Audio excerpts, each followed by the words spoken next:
I'll be the moderator, and I'm today. And with me, I'm co-hosting the meeting with our sister from Rwanda. Her name is Yvonne Dushime. We welcome those who have joined us for the first time. I'm hosting the meeting here at the Alaf Black People offices in Harare, Zimbabwe at the HICC. We really do appreciate you. You can see today our numbers are still low. More people are still joining. We're only 14 on this meeting. But on our WhatsApp groups and our nation, we are more than 5,000 people. So hopefully people will be joining soon. So to start off the meeting, we'd like each and every one of you to introduce yourselves. I can see our speakers are on call, the beautiful ladies from Namibia, and also our lovely brother from Kenya. I can see them are on call with us. So let's write in the comments in the chat room where you are joining us from, and also whether a member or an ambassador of Alaf Black People. Those we're also live on Facebook, so those who are on Facebook, you can do so in the comment section. So you can just introduce yourself and let us know where you are joining us from. To start off the meeting, I'm going to pray using my own indigenous language, which is Shona, which is largely spoken here in Zimbabwe. So I'll just pray for each and every one of you, and also for the meeting, for our speakers, and also lined up today after the country spokespersons, we're going to have the healthcare lecture from Nana Akua, and also the Pan-African History lecture from Dr. Tareen Wright. So let us pray.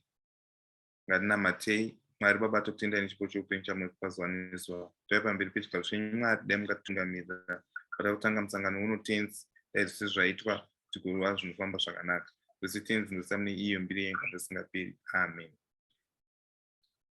Yeah, I understand most parts of Africa, we are receiving our rainfalls and people are busy tilling land, are preparing to farm. This is the season for the agriculture. So, and also need some electricity challenges in the most parts of Africa. We're facing electricity challenges as well due to these rainfalls. Some of them, they will be windy and have rainfalls as well. So some of the people are not with us due to the network challenges they are facing in their countries. Yes, so that's the challenges which you are facing. And also a quick update, we are still receiving applicants, those who want to apply for the job opportunities within the Alaf Black People movement. We're having the moderator applicants, and also those who want to be social media managers. You can send through your CV, you can check our posts and reach out via WhatsApp with your CVs. So to start off the meeting, I would like to welcome our brother, and also he's our ambassador. He was a former moderator, and he'll be helping us with these meetups which are coming soon. I can see, I think he left due to network challenges. His name is Elijah Nyambuti. I think he left due to network challenges. He's going to join. So we are going to have our sister and ambassador all the way from Namibia. Maybe I'm not so sure whom are we going to start with. Maybe we can start with Anna Ningola. Yes, Sister Anna, can you hear me?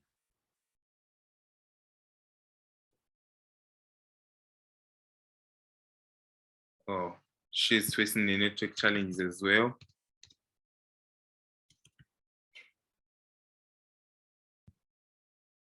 So yeah, Sister Anna Nigola, if you can hear me, you can join using you can enable your mic.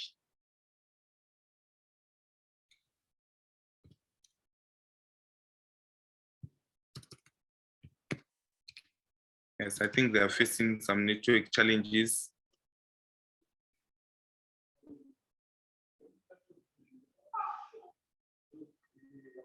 Yeah, so allow me to go ahead and whilst the ladies from our ambassadors from Namibia are fixing their network, allow me to read the report for our brother Elijah Nyabuti, which he said me.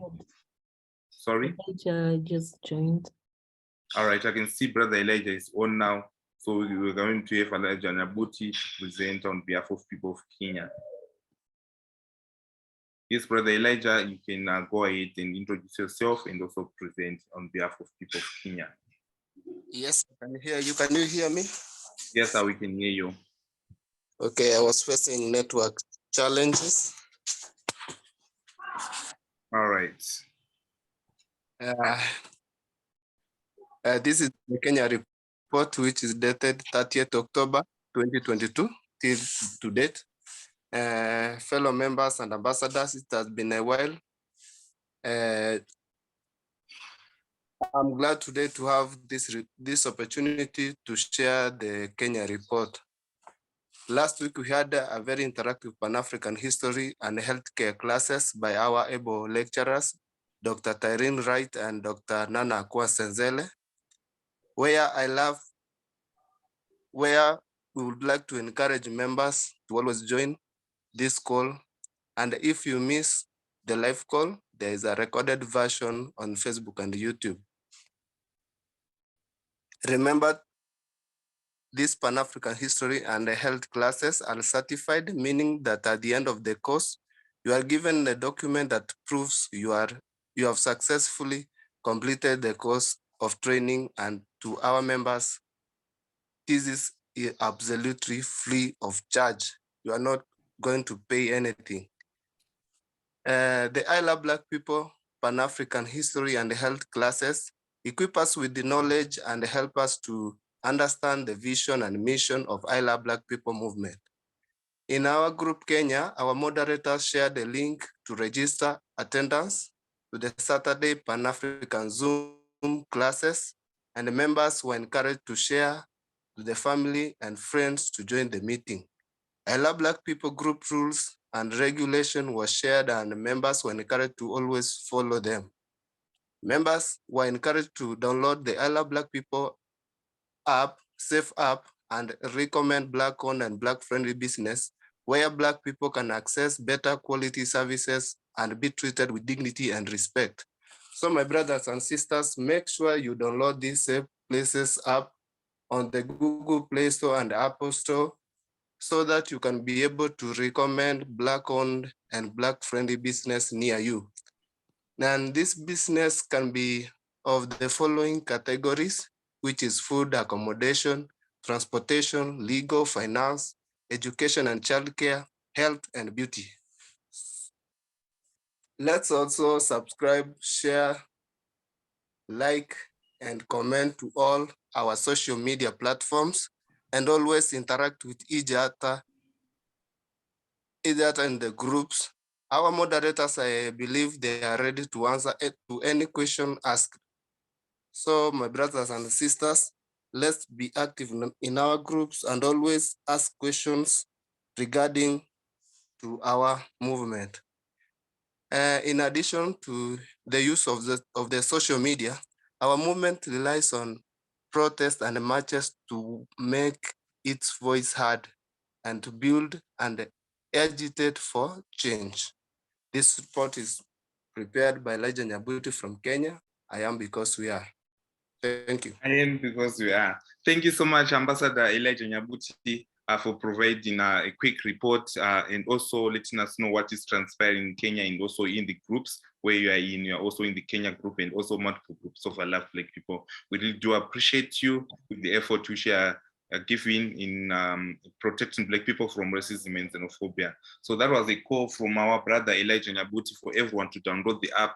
This is our online digital guide, and also we are using it to protect ourselves from racism and xenophobia. So the more we recommend or share the places where we receive good customer service, especially when you are Black and you receive, we are treated with dignity and respect, we kindly advise you to share that place with other people so that they can receive the service which you experienced before. So thank you once again, Brother Elijah. We do appreciate you. And also we'd like to encourage each and every one of you on here to download the application. The application is easy. All you need to do is to download, then sign up. You make sure that your location is turned on so that you'll be able to receive real-time places wherever you are, so that if you know and if you have a personal experience that is Black-owned or Black-friendly, you can just like By liking, it means you have shared it with other Black people. Our technical teams will put it on our online digital guide, which is iloveblackpeople.com. If you haven't visited our website, kindly do so after this meeting so that you can check out the work we are doing. We also host a radio show each and every Thursday, Saturday, and Sunday. And also we pre-record those sessions. We put them on our website, also on our YouTube channel.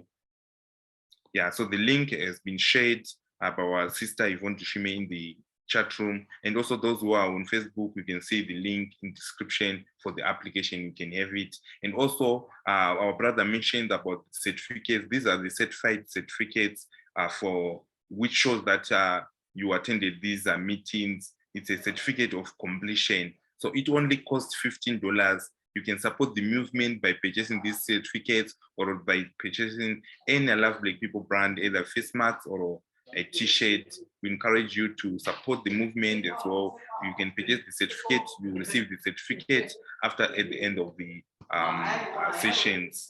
So this meeting, we are going to have Dr. Taryn Wright on the Pan-African history and Nana Akua after the country spokespersons are done. So we're now crossing over all the way to Namibia, where our sister Anna Negola is, and also Sister Josephine and Natalia. So we'd like, maybe I can cross over to Sister Josephine. I'm not so sure if you're ready to present on our behalf of all. Yes, Sister Josephine, you can unmute yourself if you are ready. Okay, I don't know if you can hear me all. Good afternoon, everyone. Yes, good afternoon. We can hear you clearly. Okay, I'm very sorry. This is my very first time to be here on this platform. And I think my sister should proceed because I think I was a little bit up with something. Okay. I only need a few minutes to yeah, I understand Negongo can go through for now. It's all right.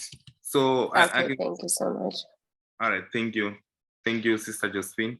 And that was Sister Josephine all the way from Namibia. That's the first time joining the call. And also she's been assisted by our ambassadors and sisters, Natalia Faith Kandara and Sister Anna Negola.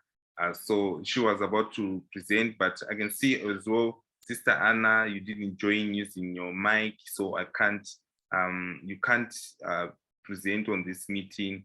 So maybe you can fix that, or I can read on behalf for your report. I did receive your report.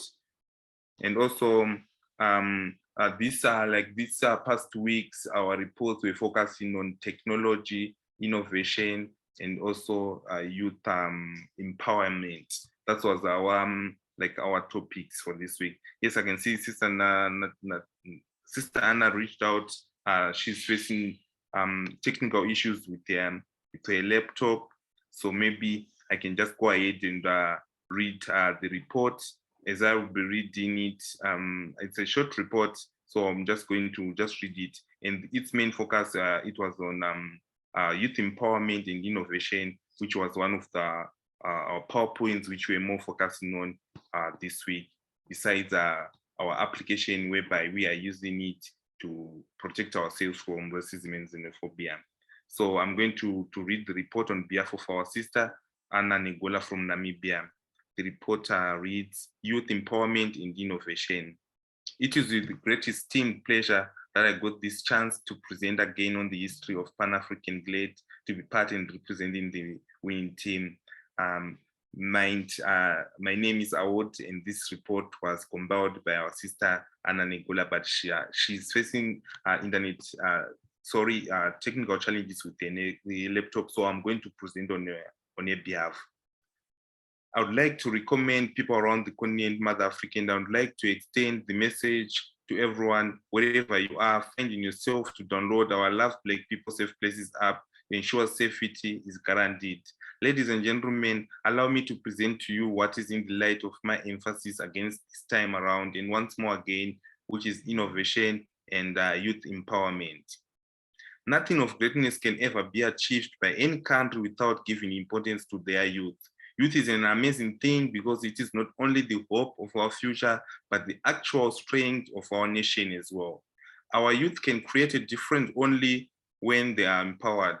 An empowered youth is the one who learns to work on developing their skills to start earning at an early age and acquiring leadership skills. Ladies and gentlemen, the youth are the only brightest star and the only source of light in the life of a nation and the backbone of the leaders. Therefore, youth must be empowered through the various ways. That is considering youth, creating inclusive opportunity for youth and build networks, equipping youth, social entrepreneurship. Considering youth, youth should be considered to ensure that youth is not only heard, but understood, and not only engaged, but empowered, and not only contributing to development, but leading to global efforts and sustainability. As a Pan-African ambassador, therefore, leveraging young people's neck on digital and technical innovation and social entrepreneurship must be strengthened, taken into account, and prioritized. Creating inclusive opportunities of youth and build networks. The 2030 Sustainable Development Agenda finds its driving engine in the empowerment and support of the new generation. For us today, we have the unprecedented opportunities to strengthen relationships between development agents, such as young people, the private sector, and policymakers to produce effective and innovative solutions. Inclusively means creating opportunities to engage with representations from all backgrounds, elevating the voices of those who live within the problem, and intentionally integrating those perspectives into problem framing and adjacent activities. Then another bullet point, which is equipping the youth. We as Pan-Africans and expecting youth to contribute to development must put youth in the driver's seat so they can decide how to improve their own environments through innovation. By equipping them with the skills, resources, and networks they need to solve problems in their communities, and ensuring they are empowered to lead the process. We have seen youth support job creation, contribute to economic growth, and much more. It not only results in a better economy for our country, which is fluctuating most of the time, but also creates a habit and sense of responsibility in our youth to do more.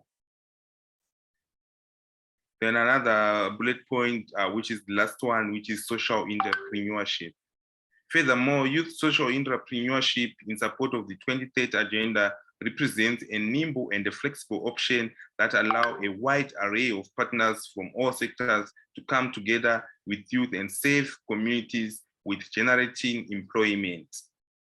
In conclusion, with this being said, we cannot always build in the future for our youth, but we can build our youth for the brightened future ahead, empowering youth to inspire the next generation. The report compiled by Anna Ngola Magano, all the way from Namibia, Moses Karebo Youth Forum, Alaf African Ambassador. So this report was compiled by our sister Anna Ngola. I can see our brother Ali Mansere, you have raised your hand. I think I can see as well you didn't join using your audio, so we can't unmute you for you to ask a question. So you can write in the chat room what you wanted to speak about, either directed to me or to anyone on the platform or to our movement. You can go ahead and write it in the chat room. Thank you again for raising your hand, and I couldn't unmute you. My apologies about that. So that was the report from our sister Anna Ngola. The main theme, I can see you saying that you are not getting me. I think you need to leave the meeting and rejoin again so that you'll be able to hear audio. Make sure that you join using Wi-Fi or cellular for the audio so that you'll be able to hear us. So you can leave the meeting and rejoin again. So that was the main themes for the past week about innovation, technology, and the youth empowerment, and all those aspects. We we are also trying to practice them as a Pan-African movement of alafricpod.com. We're creating employment, also trying to make sure that each and every one of you are self-employed, are doing projects in their countries. At this moment, as we are receiving rainfalls, most of the countries, people are starting the farming activities. So encourage each and every one of you to participate and have a piece of land. As our co-founder, Mr. Mapondo, always encourage us to make sure that we use the resources which we have for our own benefits. So I'd like to encourage each and every one of you to make sure that if you have a backyard and if you have a space to do farming, make sure that you're doing something with these rainfalls. So that is it. And also with our tech, which we are using, this is the idea which is behind the Green Book. So we digitize the idea and to make sure that we have an application which might make it easier for us to recommend. So the more the place is being recommended, the more it is authenticated by our tech team so that they put it on our online digital guide. We want the application to go viral so that we can receive as many places which are safer and more conducive for the Black people to enjoy freely with freedom, smiles on their face, and also being treated with dignity and respect wherever they go. We need these places to be recommended by our fellow brothers, which is you. So we encourage each and every one of you to download the app, sign up, and make sure that you share the places around you which are Black owned or Black friendly. Yeah. So that was it. And I can see our time. I think we can. Yvonne, is Nana Akua going to join at 10:30 EST their time? She's joining in 5 minutes. In 5 minutes? Yes. All right. So it's okay. So Nana Akua is going to join us in 5 minutes. And also I can see our numbers are still low. So I think we can invite our friends and family so that they can join and enjoy these lectures for free. All they need is data to join. And our ID doesn't require any passcode. No passcode is needed. So you can just join and enjoy these sessions. And also those who are on Facebook, if you do have any questions or anything which you would like to know about us, just write in the chat, comment section. We'll reach out to you as well.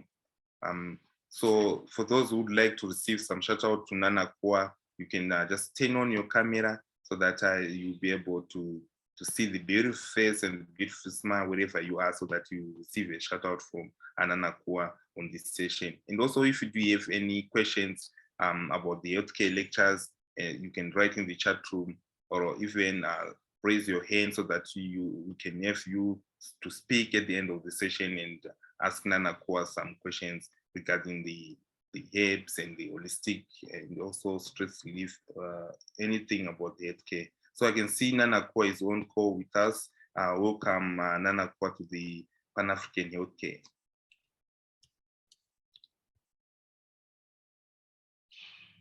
Yes, I've unmuted you. Okay. Okay, I was trying to unmute myself. Good morning, good morning. Oh, look at our little numbers. It's low today. Where the people's at?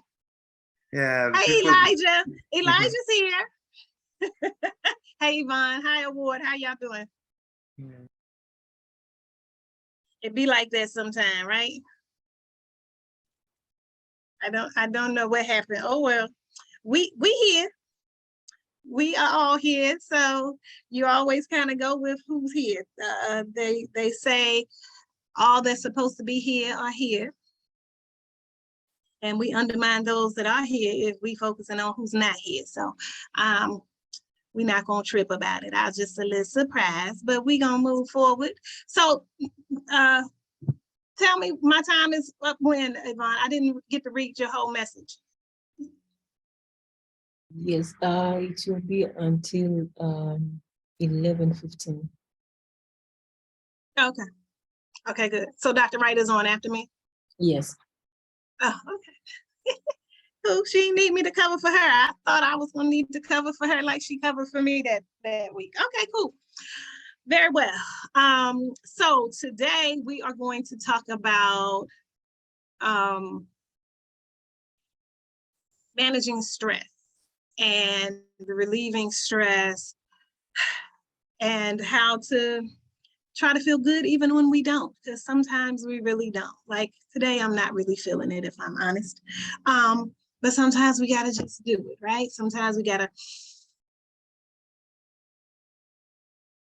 take a deep breath, relieve some physical stress, try to allow the mind to kind of calm and be present, even if you have a number of other things that are going on and that you're trying to manage all at once. So that's just sort of what life throws at us from time to time. Now, I did not get a chance to pull up the packet beforehand. So let me try to see if I can do that rather quickly.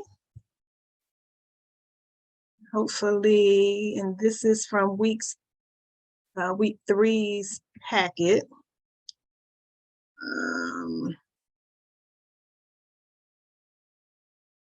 And I want to encourage you all, while I'm fumbling through this a little bit, I want to encourage you all, just as we did last year with adding places, safe places, just like we encourage you every week to do through the app.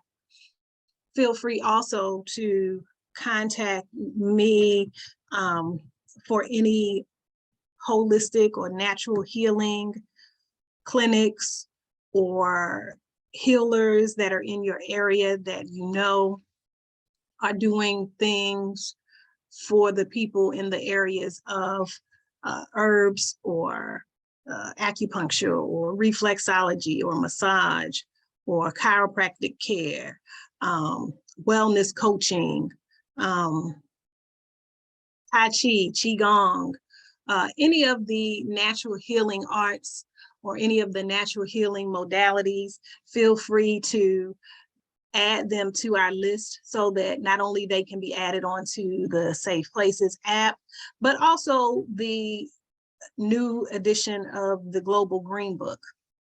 So I want you to be encouraged to include those listings as well.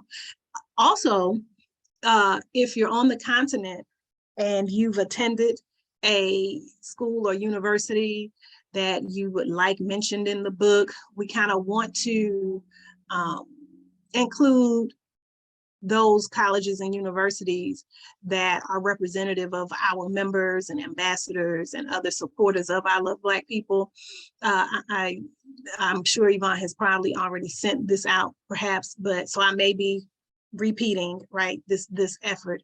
But I want to encourage you to list your school so that we can include that as well. We want to drive people to the schools and universities that are currently educating our members and ambassadors, especially if it's been a good experience for you and they are really giving you what you need.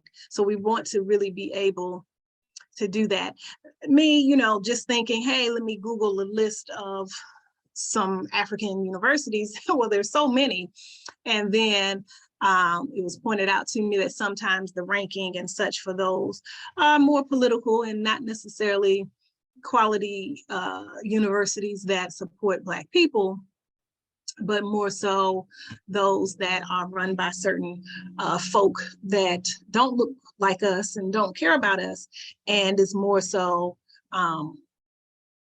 you know, not who we're trying to promote. So if you go to school or went to school someplace, we want to accumulate that list. Here in the States, we have something called Historically Black Colleges and Universities, HBCUs. And so, you know, we know that these schools were started for educating Black people, and there's a list, right? But there's not such a list that's necessarily dedicated to truly educating Black people on the continent. So we definitely want you to include your list so we can kind of make our own list for our new Global Green Book, okay? So if you let me share the screen, hopefully this is pulled up. Oh Lord, And the documents.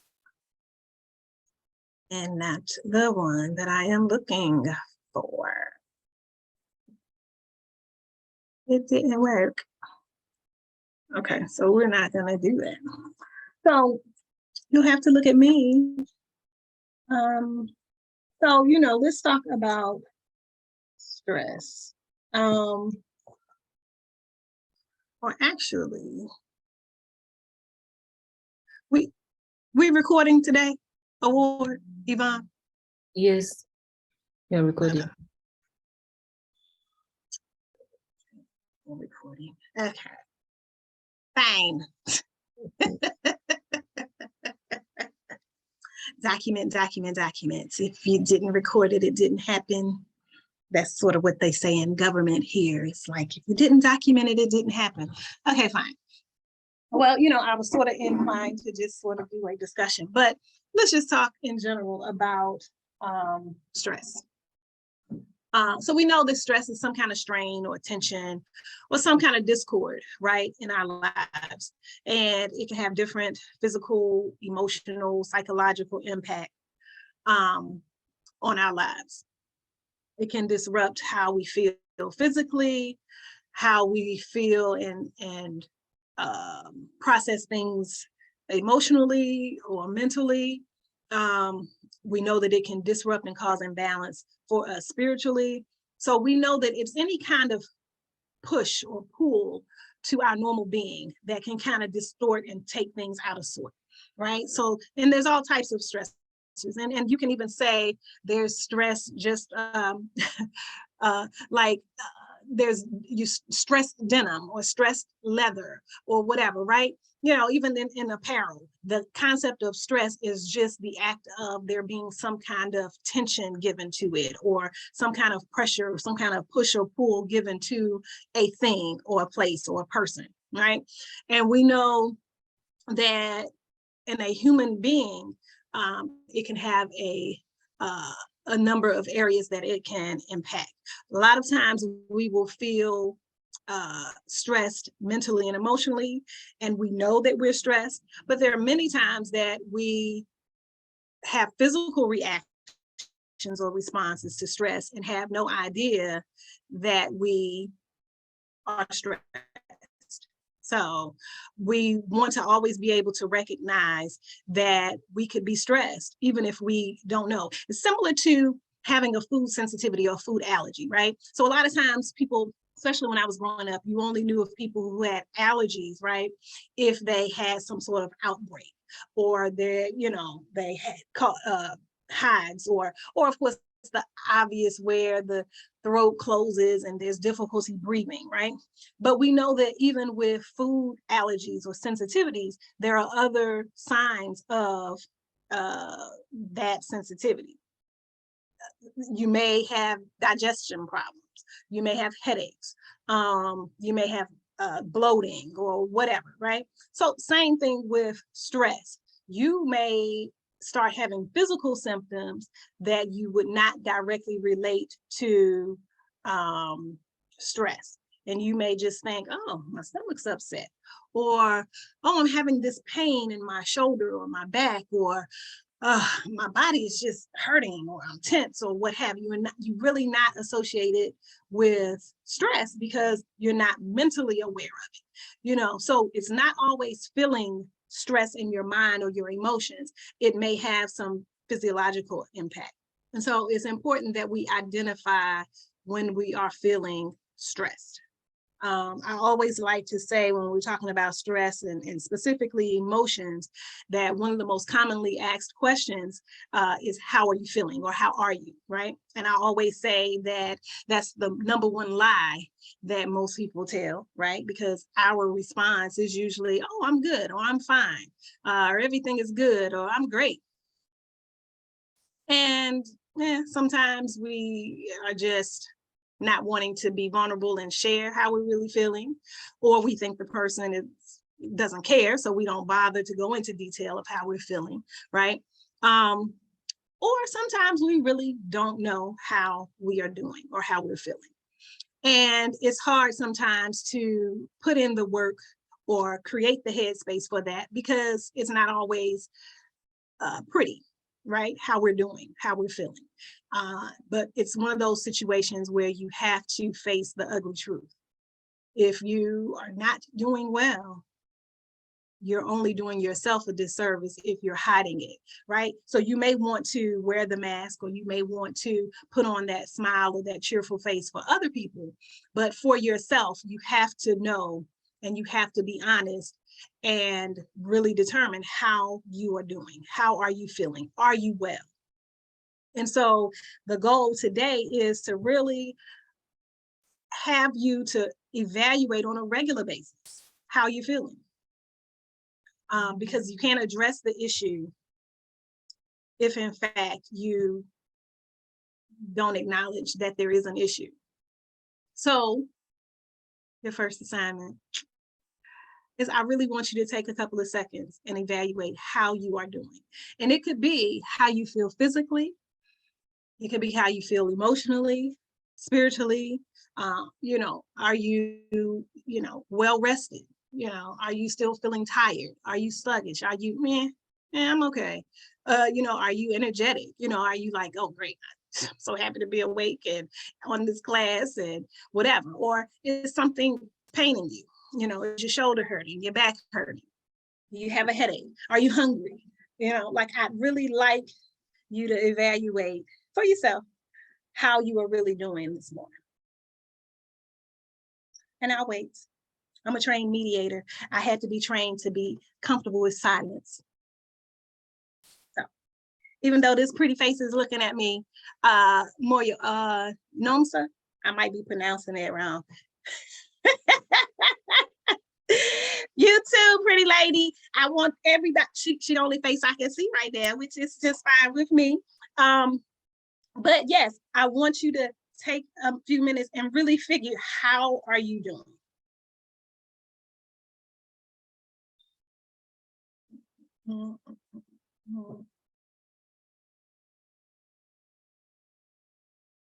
So, and with that, I want you to also determine, is there anything you can do about how you're feeling?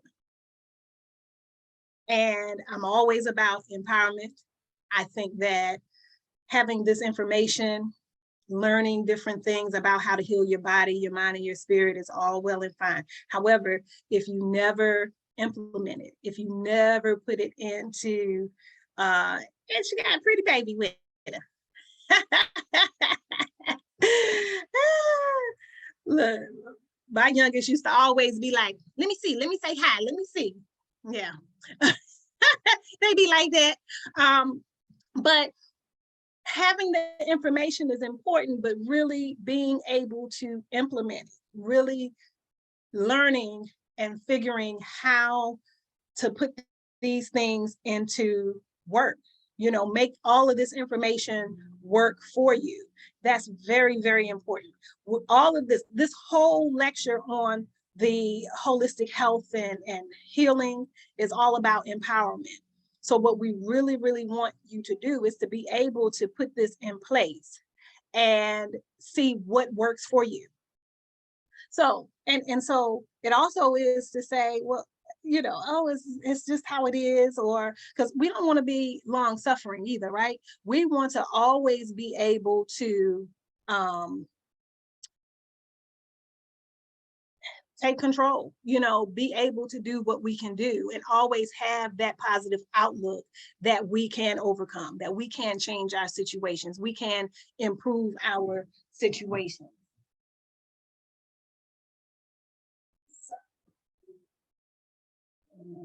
Since I don't want to struggle with pulling up the chart. So, and if you don't have the packet, and this will definitely be a week that you will probably want to email me for the packet, since I can't even show it here on the screen. There are a lot of helpful pieces of information that I have on this subject. So let me just list some of the stress relievers that I have on this handout.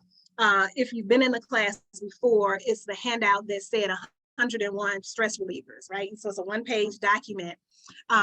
thank you award for putting the email in the chat. But they list 101 ideas. So I'm just going to list a few. But these are things that we can do to help relieve stress. Some of them are really simple. Some of them you may have thought of, you may do on a regular basis. Some you may have never thought of. So go fishing, play with your dog, daydream, forgive someone, do one thing at a time, plan ahead, ask for help, cry, run, tell someone a joke, tell someone you love them, dance, climb a mountain. I'm not doing that one. Laugh at something you did. Sometimes we have to laugh at ourselves, right? Even when we make big mistakes, right? Make time for play. Make love. That's a good one. Practice laughing out loud. Sing a song. It's one of my favorites. I'm always singing. Read a good book. Wash the car. Go for a walk. Eat an orange slowly. That segment by segment. That's interesting. Stop and yawn. You know, yawning is really a stress reliever, right? So it really, in terms of physically, allows the body to do something with that kind of excess energy. And it really, really helps to kind of stretch out the body and kind of connects the mind. Count to 10.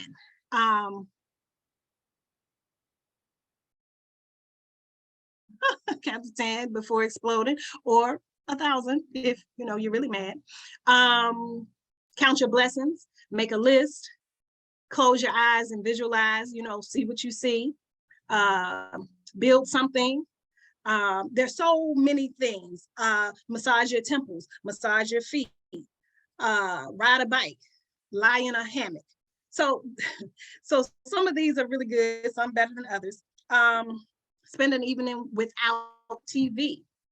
So there's so many options in terms of what we can do to help relieve stress. Do a crossword puzzle, write a poem, list your ideas, journal write. There are so many things that we can do. Have lunch with a friend. Have lunch with yourself outside of your norm. If you always cook, go out to eat. You know, if you're always in the house, especially with this pandemic, we've kind of changed how we live. Sometimes we don't go out as much as we used to. Go out. So do something that's maybe outside of the norm that can help you to relieve stress. Another big part of what we talk about in this section is usually breathing exercises, right? So we know that breath is crucial, right? It's one of those both voluntary and involuntary types of things. Thank God we don't have to think about breathing, but we get a lot of benefits when we do what's called conscious breathing, right? And so sort of at the top of the class, I did that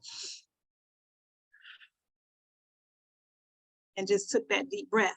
Sometimes that's what we have to do. Sometimes we have to do it multiple times. Sometimes we have to do series or cycles of breath, right? And do these different types of exercises that will give tension or anxiety a place to go. So there's all sorts of options. Slow, deep breaths, fire breaths, all sorts of alternate nostril breathing, you know, every type of breath you could imagine. There are breathing exercises.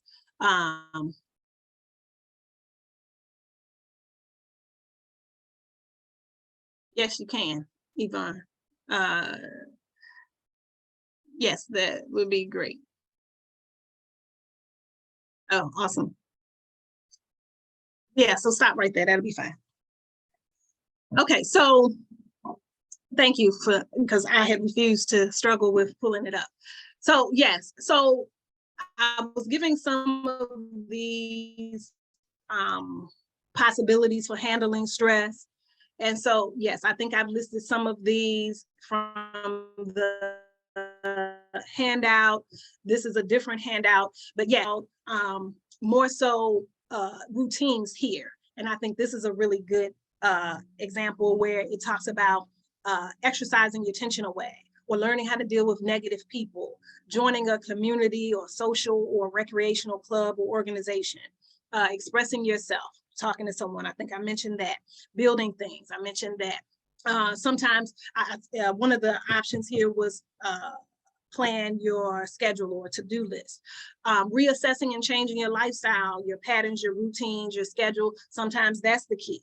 Sometimes just waking up a half hour earlier or going to bed a half hour earlier can really relieve some stress. If you're waking up and you're feeling tired, you may have to go to bed earlier, even if you have to kind of force yourself, right? Because sometimes, we're into a routine like, I don't go to bed before 11. Well, you may need to. Or, oh, I stay up to 2 and I get up at 6. All I need is 4 hours of sleep. Well, a lot of people say that, and no offense. You always know when somebody says no offense, an offense is about to happen. But no offense, but that's ridiculous. I don't mean no harm, but just because you can function on 4 hours of sleep, it's ridiculous to make your body or force your body and your mind and your spirit to function off of just 4 hours of sleep, meaning that you've been up and functioning and doing activities for 20 hours of the day. Ridiculous. That is not healthy, even if you're able to do it. It's almost like, and listen, I'm divorced, so I'm a single mother, so don't take offense to this. It's like saying a single mother can do it. Sure, she can. And many have done it for many, many years, and we have done it. That doesn't mean it's the ideal situation. Doesn't mean that that's what we want to do, but you do it because you must. But see, this is a situation where if you sleep only 4 hours, it's not because you have to. Again, it's not be long suffering. We get into routines and habits and we say, I can handle it, or I just do it this way, or this is how it is. Doesn't mean that's the ideal situation. We want to relieve our stress. We want to relieve tension. We don't want life to be harder than it has to be. We'll always have all of these monsters and all these demons that fight us every day in the greater world, right? White supremacy and all of its little children, right? We have enough to fight against. We don't have to fight with ourselves. And essentially, if you are operating off of just 4, 5, 6 hours of sleep, you're fighting with yourself, and unnecessarily so, right? We want to make you the star player. We want you to do better. We want you to function on an optimal level. You cannot do that without proper rest, even if you've been making yourself and you program yourself to do it. So change your schedule, your routines, your patterns. If you're eating heavy in the evening and that is interfering with your sleep, or you're drinking a lot in the evening and it's causing you to get up several times,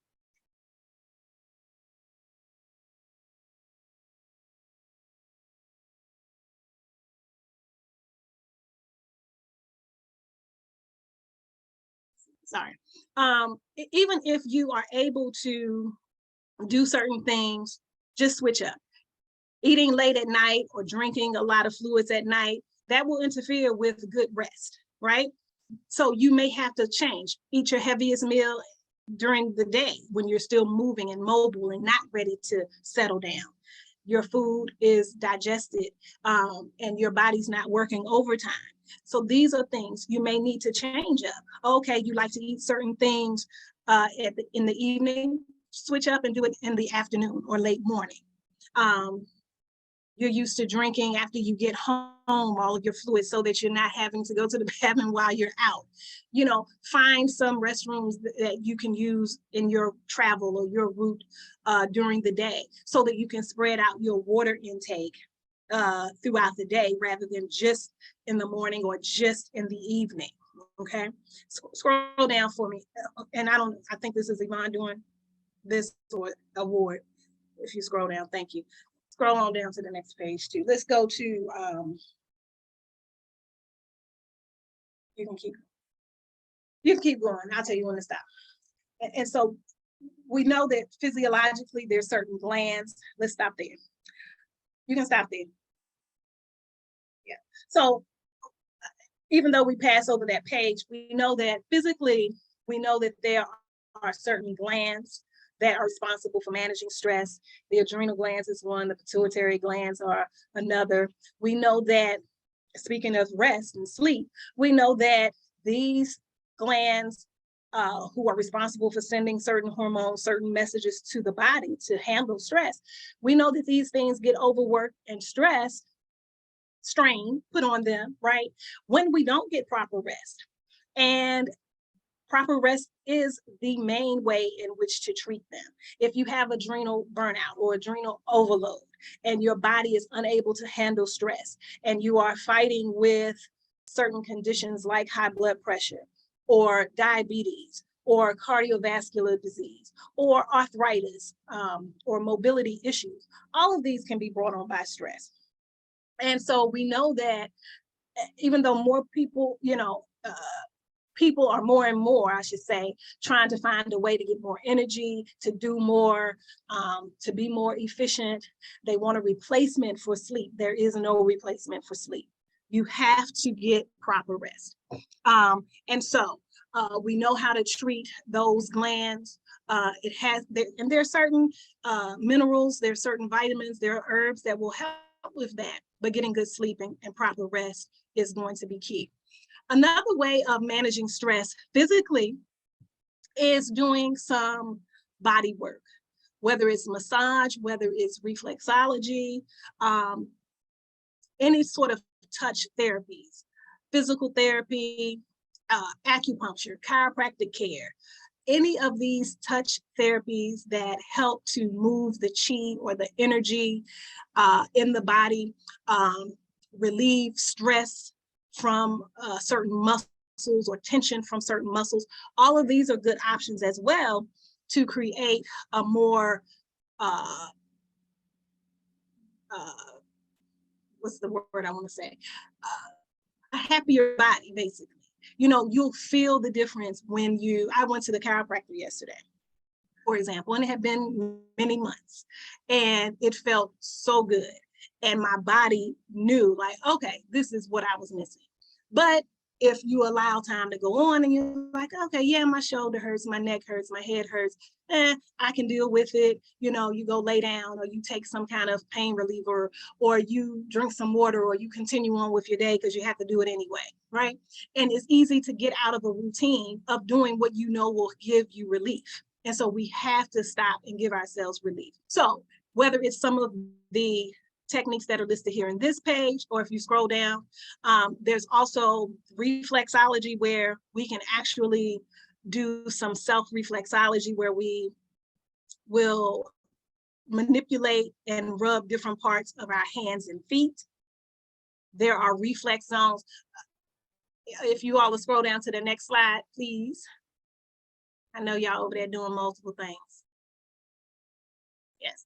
So there are reflex zones and points on the top and bottoms of the feet that correspond to different parts of the body. So this can relieve shoulder pain, knee pain, hip pain, back pain. It can actually clear a particular organ if it's stagnant with some type of energy that is helping to cause inflammation or some kind of problem within that organ. You can really do a lot of self-healing and self-care by massaging and manipulating different areas on your feet. If you scroll down some more for me. And so these are some physical things that you can in fact do. Okay, you can stop. And this can relieve the body as well. And this can help to eliminate some of your stress. The next thing I like talking about in this section, and we've talked about breathing, we've talked about massage, talked about the glands. So yeah, so one of my favorite areas or topics of conversation when we're talking about stress is to handle the emotions, to balance the emotions. We all have different feelings. And part of when I spoke about how we're feeling, a lot of times, we can give, say, a physical answer. Oh, I'm tired, I'm a little sore, I'm a little achy. Oh, I went walking or I went running yesterday and my back. aches me a little bit, or, oh, you know, it's about to rain, so my knees are feeling a little stiff, you know, but also with how you're feeling is how you are doing emotionally, right? And so for those times that we are upset, when we're down, when we are in a particular type of mood because of our emotions, the flower remedies that are listed here in this section are very important for healing and balancing our emotions. We have an array of emotions every day, right? We are always in a situation to where it will change from moment to moment, hour to hour. Today we may be feeling one way, tomorrow we may be feeling another. Ideally, we will have some consistency. We would be sort of in balance. However, that just doesn't happen for all of us all the time. However, God is great, and there are these flower essences that come from the flowering parts of trees and shrubs that help to balance the emotions. Edward Bach is an Englishman that had coined the phrase or coined the flower remedies, even though they existed before him, similar to how the Americas existed before Columbus, right?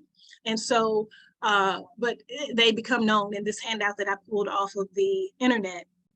It became known as the Bach flower essences. However, it's really just flower essences because Bach did not own or discover or create these trees and shrubs. However, he became most noted for kind of documenting and putting in into literature what the different flower remedies do. So there are 38 English, so-called English flower remedies, and then there are 42, I believe, of the Australian flower remedies. So all of these are designed to specifically assist with balancing your emotions. And I can't say enough about these, and I won't say too much about these, even though sometimes I have shared how I've personally used them. But mastering your emotions is key. If you can control your emotions, you are unstoppable. Mindset and perspective is everything. It's very important. And so this really helps you gain clarity and kind of help you maintain control over how you feel, even though you may not be able to control, and you will not be able to control the things that will cause these various emotions. You can only control how you respond to things. And these flower remedies allow you to master your responses and your feelings about these various things. So I want to go through a few of these, and you don't really have to scroll through, because what I'll do, I use my handout. There are several that I find very useful. I want to even skip to the end because I just mentioned change. Sure, what we know is things change. Like I said, minute to minute, hour by hour. There is a flower essence called walnut, right, from the walnut tree. That is a protective remedy against powerful influences, change, and transition, right?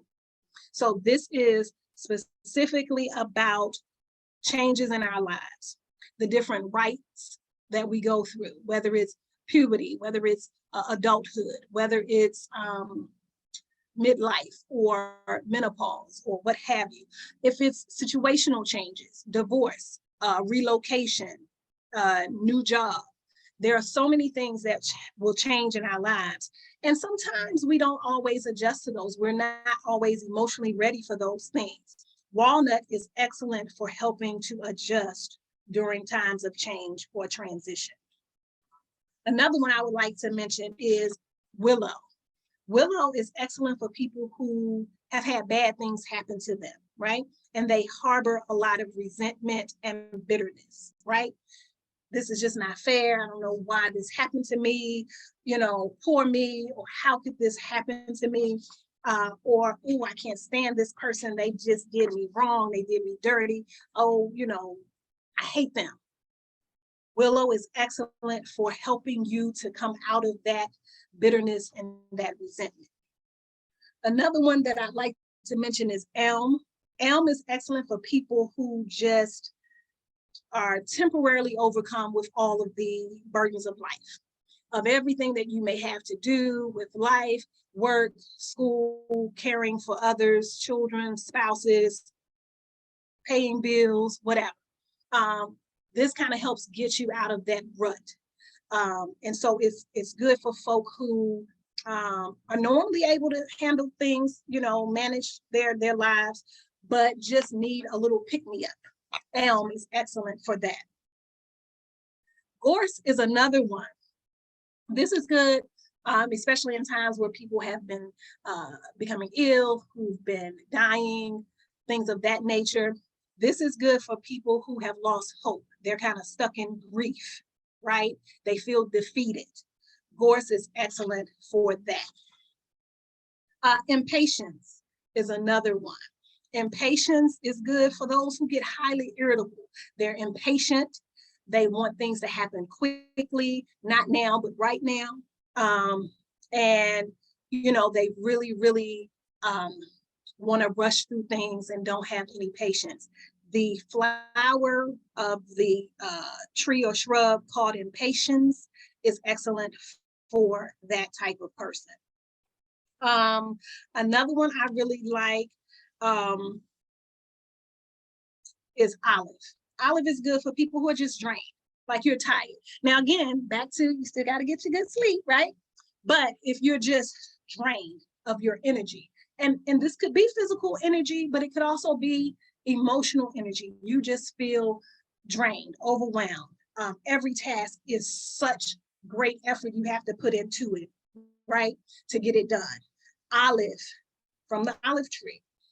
Olive is excellent for people who are drained and who are physically fatigued as well as emotionally fatigued. There are many others. I think maybe the last one I'll mention is Star of Bethlehem. This one is an important one. This is in one of the ones that are in their Rescue Remedy 5. So there are 5 top remedies that are excellent for when people need, when they've experienced trauma and they really need help kind of moving past that trauma. Star of Bethlehem is one of those. So it's a highly regarded flower remedy. But this one treats all the effects of serious news, right? So again, if there's something traumatic that happened, illness, a death, an accident, it helps release you from the holds of that trauma, okay? No matter how long ago the trauma happened, no matter how recent, Star of Bethlehem can really help move you out of that kind of stuck, sunken place from that trauma. The grips of that trauma can be relieved with Star of Bethlehem. Okay, so I wanted to just highlight some of those. Again, highly recommended, highly, highly, highly recommended. This is what, sometimes people don't want to get mental health treatment, and I am a proponent of mental health treatment. I do suggest it. But even while you are struggling with or considering or reconsidering getting mental health treatment, if you need it, if you need counseling or therapy, while you're working through that, try some flower remedies. And if you are in need of some sort of assistance from a professional, then certainly you should do that. And that's another section that we have in the Green Book. If you know of some good Black mental health therapists, and you can recommend those, or you've used some in the past, or you just know some, or again, some that are Black friendly, we want to be able to update and add that to the book as well. But if you need help, get help. That's always going to be a better option, because again, we're not going to be long suffering. We're going to work through issues that we have so that we can be better and do better. And then, the last section is, my favorite, crystals. I love crystals. I don't even know if it's in this packet, but yeah, scroll down and see. I don't know that I included it in this packet, but again, crystals are rock formations from the earth that hold different energies and power to heal the body. On a metaphysical level, you can stop at the personal care plan, that's fine. Or go up a little bit. But we know that crystals have different energy and it can help us balance out our lives. It can help with physical ailments, it can help with spiritual and emotional situations, help us meditate, connect with spirit, and do all sorts of things. So that's something that we'll maybe talk a little bit about next week. And the last thing I want to mention is this personal care plan. So even though this week we talked more about the emotional, mental, psychological self, right? We know that our personal care plan will include all of those things. It'll include what to eat, what to drink, who to talk to, how to stay calm when you're not feeling well. So if you don't have this packet, when you email me and I send you this packet, this is something worth printing out and filling out for yourself, for your children, for your parents, your spouse, whoever you may care for, especially if they have an acute or chronic, and I really should say chronic, a chronic condition. You know, if they're diabetic or if they have some issue where they have flare-ups or outbreaks and things where they have to be cared for, having it already set aside what it is you need to do to care for them when they're at the height of that illness, so that you'll know what to do and you don't have to deal with the stress of, oh my goodness, what do I do? What do I do? I know how to do this. It's already written down and mapped out for you. So I am out of time. And I do have a couple of minutes. So if there are any questions or comments, I can address those in the chat. But thanks for joining us. I look forward to seeing you back here next week. And as always, I bid you good health and peace. Thank you so much, Nana Kwa.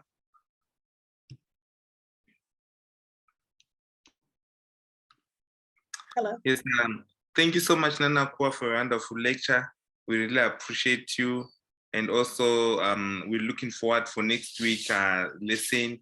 Hopefully, we'll be having more people on the class. Today, I wasn't sure why people didn't join. Maybe it was due to network issues, as we are facing a lot of electricity problems here in Africa. We really appreciate you. It's a rain season. Some of the wind is terrible. So we do appreciate Nana Kwa for leading us through the healthcare lecture. So without wasting time, we're going to jump over to Dr. Tyrene Wright, as she leads us with Pan-African and Organizing History class.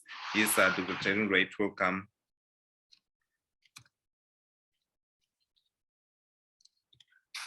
Yes, I've unmuted you. I was trying to unmute. Okay. Okay, so you'll see me in a second. Good morning, everyone. Good afternoon, good evening, everywhere you are. Welcome to the Pan-African History and Organizing course. I am actually going to pick up, and this is one of my favorite sessions because of the fact that we get to cover the independence struggles in Africa, what I would describe as the highest expression of Pan-Africanism. And you'll see me momentarily, but we're going to look at a little bit of a film that I posted, Cuba and African Odyssey. And I don't want you to fixate too much on the whole Cuba aspect of it, as much as I'd like you to focus on the fact that this is about Cuba's role in Africa's independence struggles, that period of independence. I'm trying to get my camera together. Sorry, guys. Okay, there we go. Let's see if I can do this. All right. So Cuba's role in Africa's independence struggles, and that's primarily the focus of the film. If you watched it, I'm going to recap and sort of try to make some sense of some of what you watched on it. With regard to the period and the context of that period, which some of you may already be familiar with. In 1960 and 1961, the Congo would be coming towards its independence, and they would have a young prime minister by the name of Patrice Lumumba.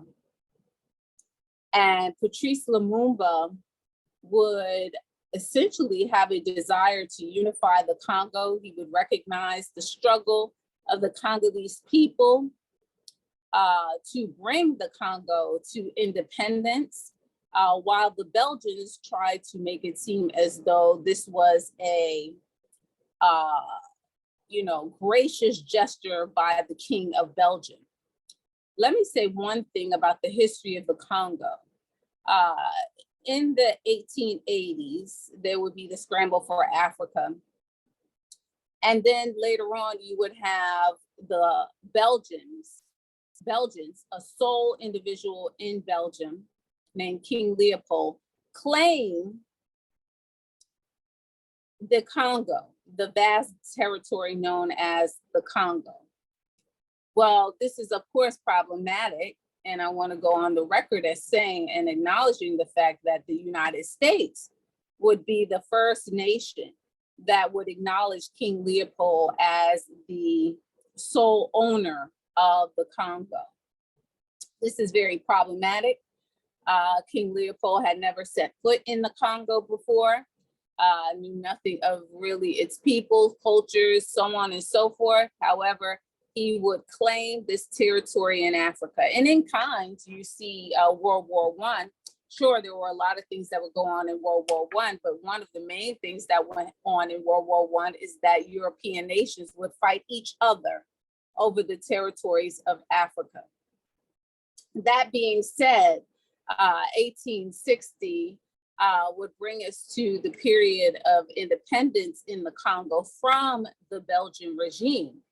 And that period is important because the Congo is strategically and in terms of resources, probably, if not the most important place in the world, one of the most important places in the world. Why? Because the world's resources are essentially on the equator, but with a concentration in the Congo and the 9 surrounding countries. So whomever controls the bulk of the resources, my table's squeaking, I'm sorry. Whoever controls the resources in that part of the world essentially controls the world. And this vast territory that was now throwing off the cloak of colonialism under Belgian rule. And side note about King Leopold. King Leopold would be the perpetuator of mass murder, abuse, and really forced labor of African people in that part of the world, killing about 10 million African people, maiming African people. And of course, we never talk about him, or you never hear about him. Well, I talk about him, but the Western world does not talk about him because the victims of King Leopold and the Belgians are not white people, are not European people, right? So there's no value placed on their suffering. That being said, this period right here is that moment where the masses of people are about to see their nation liberated. And the young 38-year-old Prime Minister Patrice Lumumba is leading the country and trying to navigate African independence at a moment in time where the Western world, the European world, the Eastern and the Western blocs are in conflict. It's very important for us to understand that African independence, African unity is very often the antithesis to European survival. And we don't seem to think about that, because listen, we're going about doing what we're doing, right? Fighting our battles, winning, losing, living, loving, all of that. And so very often we're not thinking that there are detractors of our independence and our unity, right? And so, this whole course is about Pan-Africanism, unity for the purpose of eradicating oppression and exploitation, and unity to the benefit of African people, right? So I saw somebody a couple of weeks ago, a random person, I don't really know the individual. He was saying, you know, everybody has a voice now and can be on some platform. He was talking about, oh, Pan-Africanism is not simply unity. Well, he was correct. Pan-Africanism is not simply unity. Pan-Africanism is unity with a purpose, meaning we have a reason for unifying, a collective reason to unify, and there is a collective benefit to that unification. So Patrice Lumumba, I won't go deep because I'm gonna show you a blip from the video if you haven't seen it already or you're watching and you're not already a part of our Black people. I'm gonna show you a blip of the film. But that being said, Pan-Africanism in that instance, the unification of the Congo, would be to the detriment to some extent of the Western world, because now two very important resources, cobalt and coltan, will not be in the control of the United States or Belgium. And the United States in particular was concerned about these resources being in the control of Russia, the Soviet Union at the time. Patrice Lumumba, aware but not deeply aware of the facts in terms of the extent the United States would go to harness and control the resources of the Congo. So he does initiate interaction with the United States, diplomatic interaction and relations with the United States to curtail what was a mutiny in the ranks amongst the military and violence on the ground. They betrayed him. The UN betrays him. Patrice Lumumba is in essence assassinated.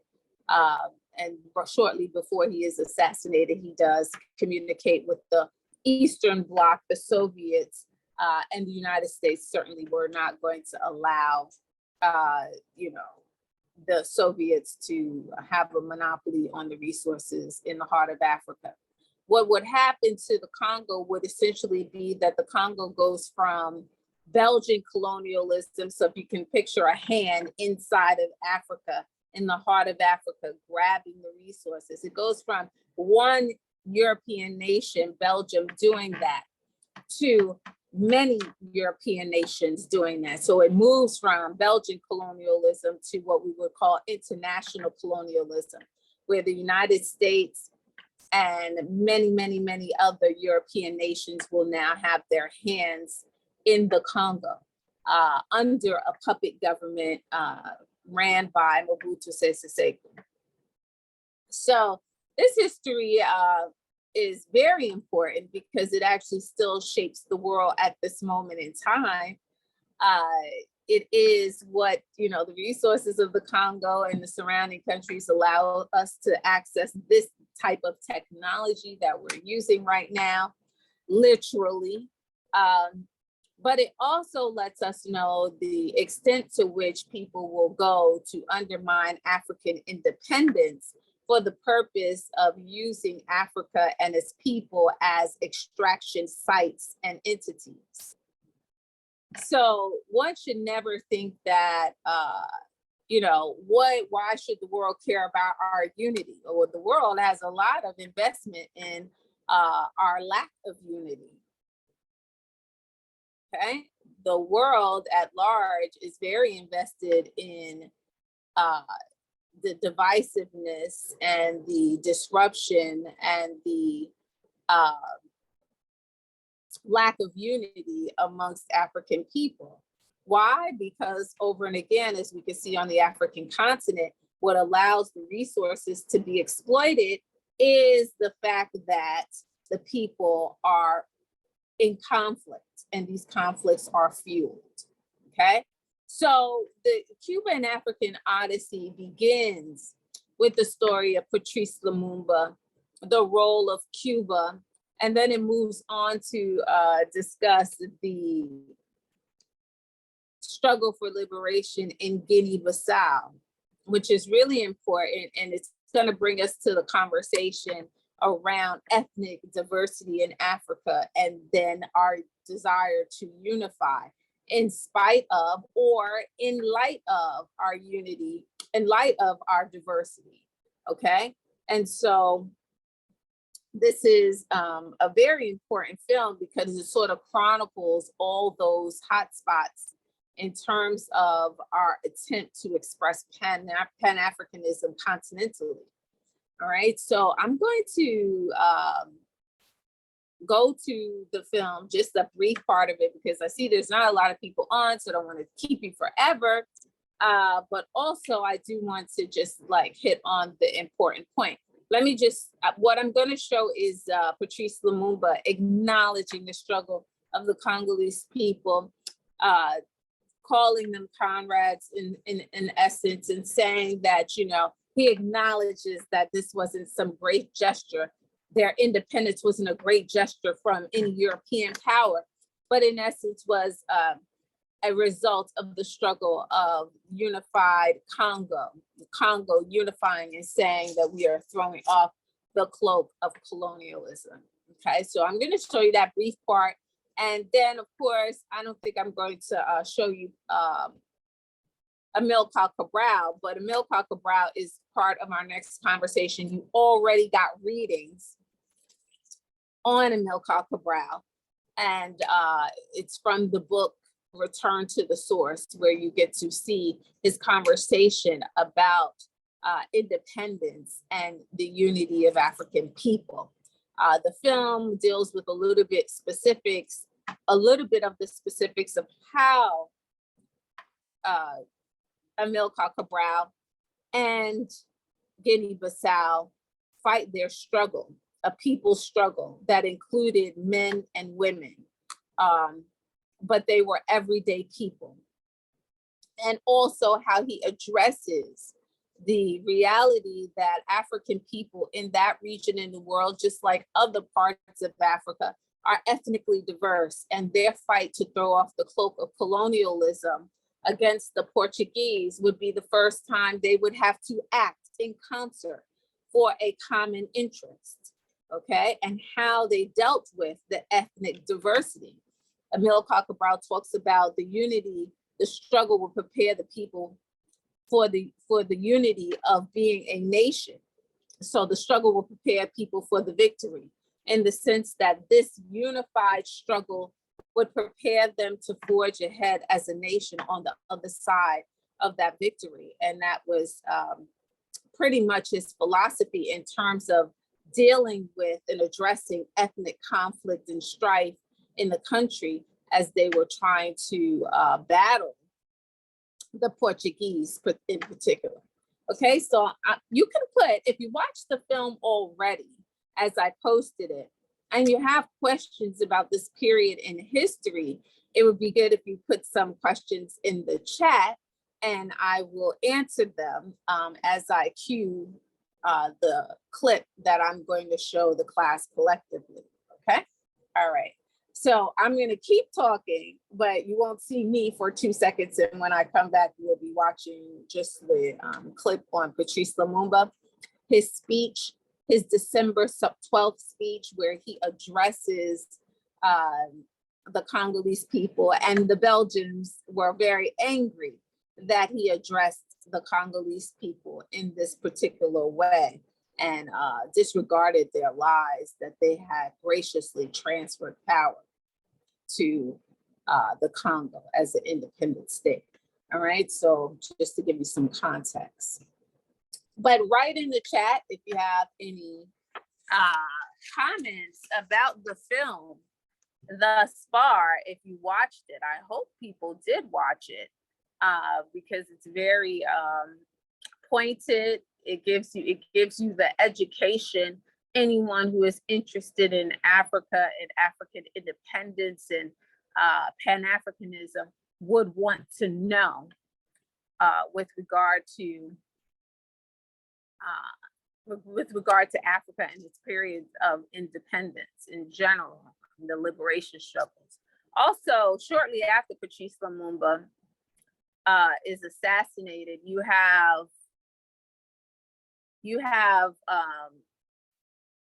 the sort of what I would call the African Spring, where you have 17 African nations come to independence in 2 years' time. And I think I began the conversation about that. And so very important period that really literally, although we're 60 years out from this, is still impacting and is shaping the world today. Okay, so I'm just gonna give you a little brief. Okay. Well, actually, I'm gonna let the whole thing up till that point play. Let me see.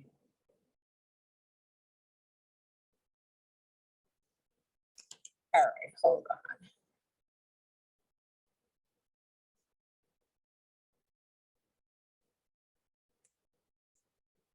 All righty. Can I have permission to share my screen? Yes, you do.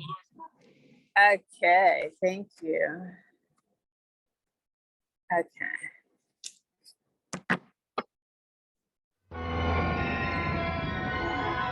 Let me know if you can hear it. Yes, we can hear you. Okay, perfect.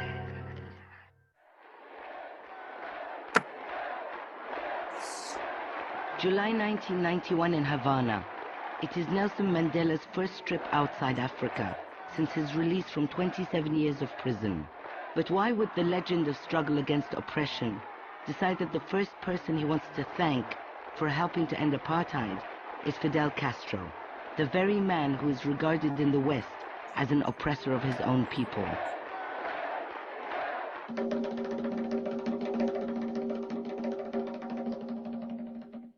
Fidel Castro and 500,000 Cubans took part in the African wars, which ultimately ended colonialism. This little-known story began in 1960, only a year after Cuban revolutionaries triumphed. Their struggle had captured people's imagination, and the young, feisty leaders, Fidel Castro and Che Guevara, emerged from 3 years of guerrilla war as heroes. The wave of independence in Africa was spreading like wildfire. That year alone, 17 African countries gained independence, and 30 others started their revolutionary armed struggle. African revolutionaries were looking to the Cubans as a model for their own independence. Cuba was living proof that David could beat Goliath. La gran humanidad ha dicho basta y ha echado a andar, y su marcha de gigantes ya no se detendrá hasta conquistar la verdadera independencia. Quería referirme específicamente al doloroso caso del Congo, único en la historia del mundo moderno, que muestra cómo se puede burlar con la más absoluta impunidad, con el cinismo más insolente, el derecho de los pueblos. Che Guevara was revolted, and his speech gave a clear signal that Cuba intended to act. The case of Patrice Lumumba in the Congo was symbolic of how African independence would be crushed by Cold War strategic interests. It was Lumumba's assassination that sparked a new era for many African revolutionaries, and with it started the epic of Cuba and Africa.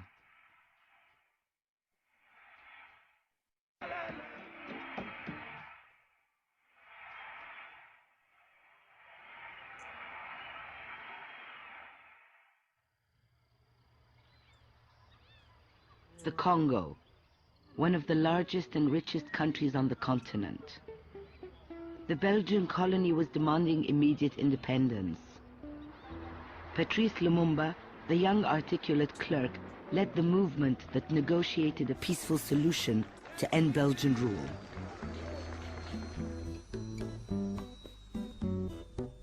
On June 30th, 1960, King Baudouin arrived in Leopoldville, the capital named after his great uncle, to hand over power.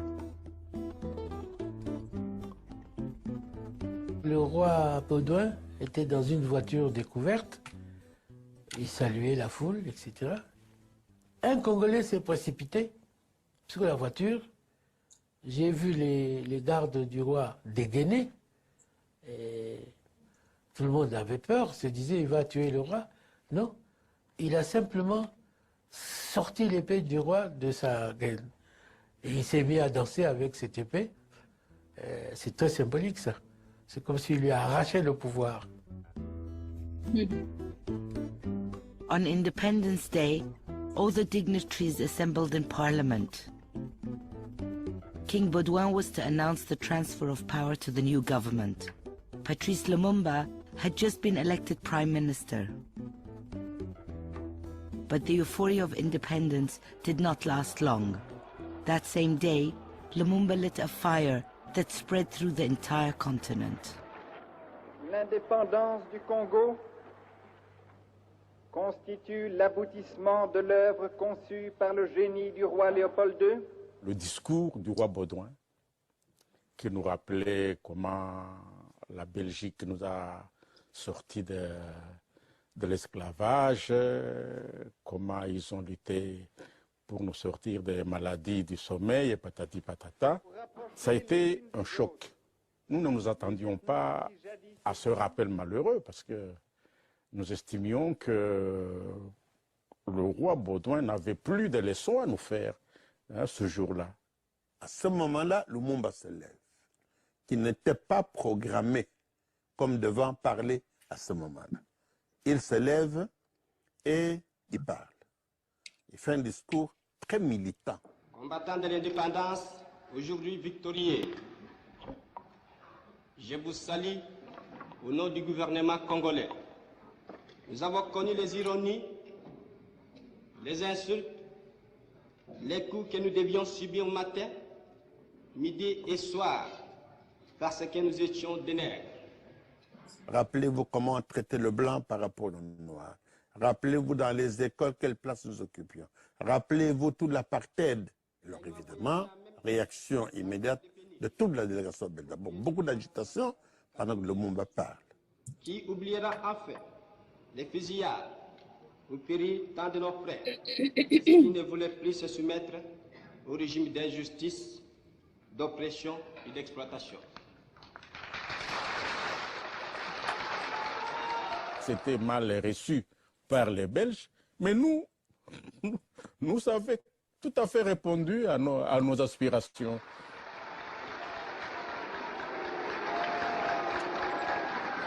Et au moment du dîner, on demande à Lumumba de présenter des excuses. Il ne s'en fait pas. Il présente les excuses en disant « Je pensais que je devais dire à cet homme des choses, je les ai dites, donc si ça a blessé, je m'en excuse et je demande qu'on tourne la page et que nous puissions voir les choses autrement. » Mais il était trop tard. Okay, so I'm going to stop it there. And they would, in essence, have Patrice Lumumba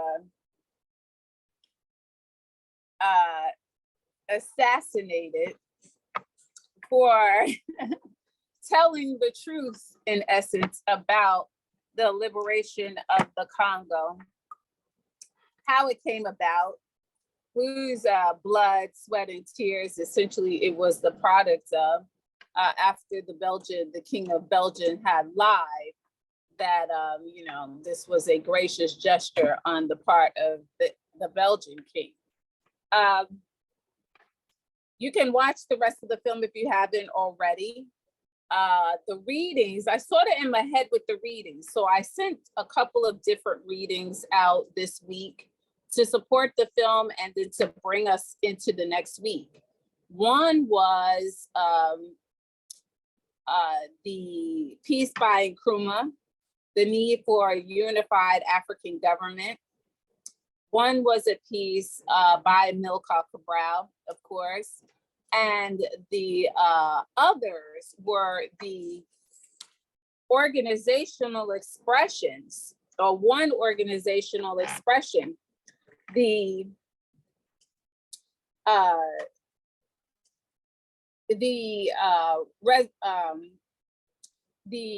results of the conference, the first Pan-African Congress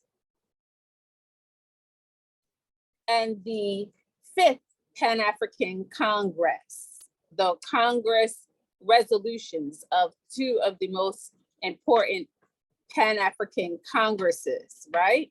And we know that the Congresses were initiated by Du Bois and others with, we're in the vein of the first Pan-African Conference, but the Congresses would be continuous.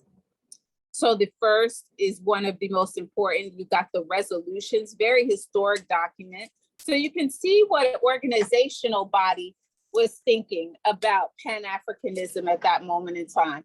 I have a kitten, well, maybe she's not a kitten anymore, and she's having a way with my eucalyptus. But that being said, the 5th Pan-African Congress resolutions, the Manchester Congress in 1945 is said to be one of the most important as well.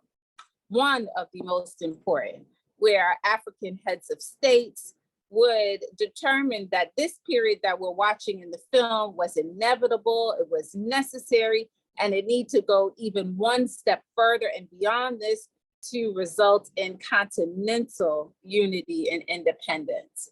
So that is the context and the vein in which those readings were given. You can watch this film for the first time or rewatch it, and it will give you a little more context to the readings that you are reading. It gives you more context, and and also too, I just respect a diversity in how people learn. Sometimes visual, we're very visual these days. You like to see it in video, the footage, the real actors and agents. And I'm not saying actors like these are actors. I mean the real historical actors, the real people, right? The real agents of one position or another, right? So you got a chance to see Patrice Lumumba there. Okay, Senko. Thank you. I'm glad you agree.